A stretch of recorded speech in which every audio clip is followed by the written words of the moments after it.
Well, happy Thanksgiving in 2020, everyone. Or, well, we'll see about that.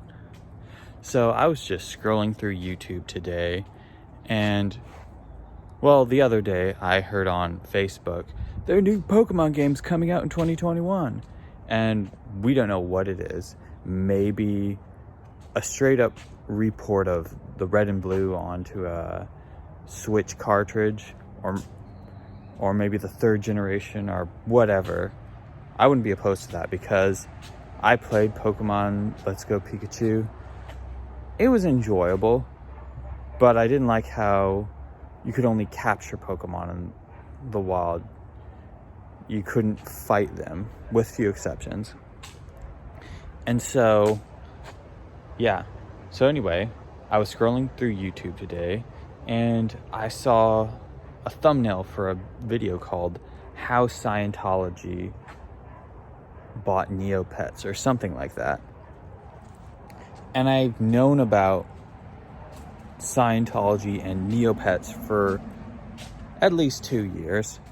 I think that guy Wang, he did a video on Tales from the Internet about this subject matter, which is way more interesting than what I have to say. He's got his A game, that dude. Always look forward to his material.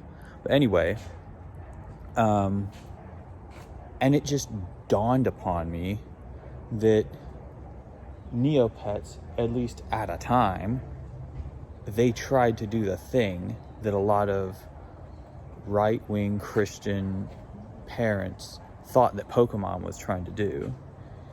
And I just realized, I guess the irony of that one was much more of a threat and the other, but nobody ever gave it attention, whereas one was harmless and they thought it was this big evil. Now, of course, not everybody who thought that was this irrational religious zealot. Most of them were pretty nice, decent people, but it was just on this one matter they were uninformed, or enough of their friends would talk about it and they felt the pressure to say hey, you can't play that anymore to their kids. And well, why?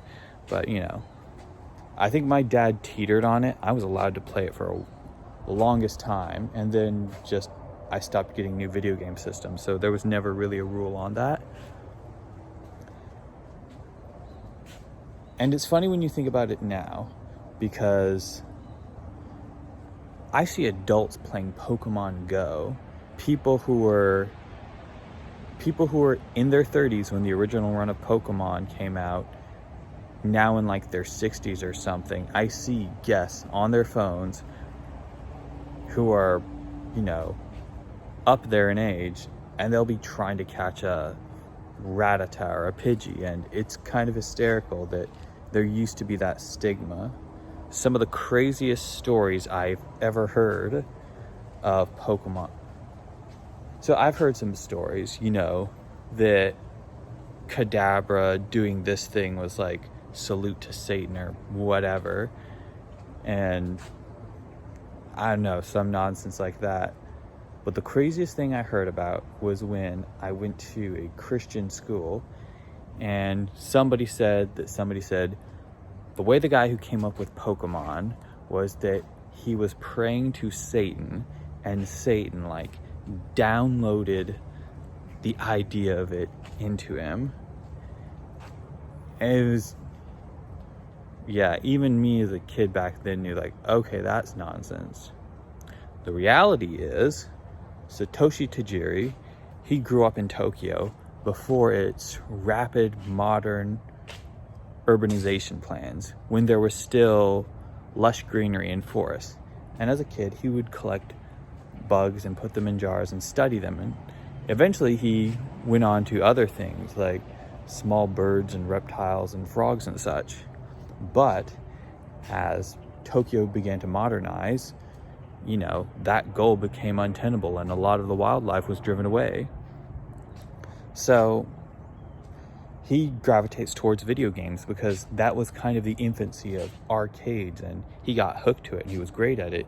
And he eventually pursued video games, and in the 90s he was able to worked with several companies, then Nintendo, and then boom, the behemoth that is Pokemon happened.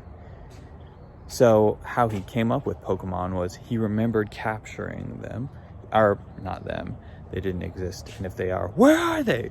But anyway, so he remembered as a kid collecting creatures, and he saw the Game Boys at the time had link cables, and was like, what if people could trade or battle creatures? And so that's how we get Pokemon. Yeah. So anyway, it is really interesting how that happened. Whereas Scientology, I don't know how much they really tried to, but the goal of buying Neopets, it was, that was their inroad to kids and trying to, because at that time, I don't know how popular Neopets ever really got, but this was just in the early phases of people realizing just how nutty Scientology was. And I think it was maybe around the time of South Park airing their episode, the one that has the episode of where there's a caption saying, this is what Scientologists actually believe. So that's funny. Yeah.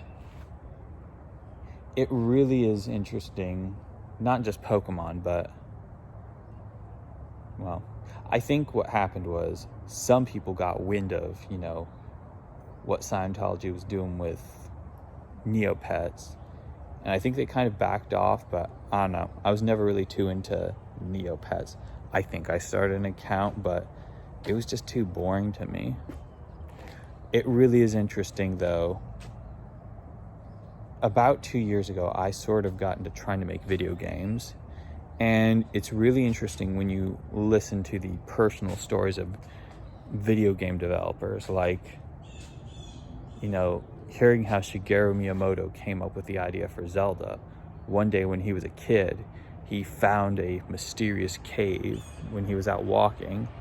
That idea stuck with him, and that's how we got Zelda. And then, of course, Satoshi Tajiri, how he used to collect small creatures, and that's how he came up with Pokemon.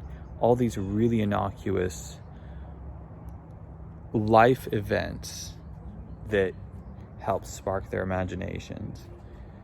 And yeah, I think we're moving further away from the generation.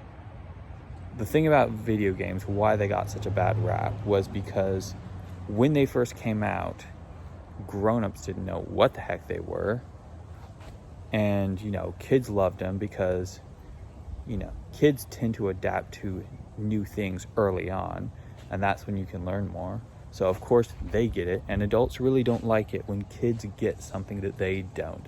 So of course they'll develop animosity towards it. But nowadays,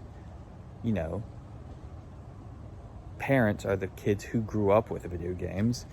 So yeah, it's that thing of anytime there's a new medium, it gets slack from the previous generation.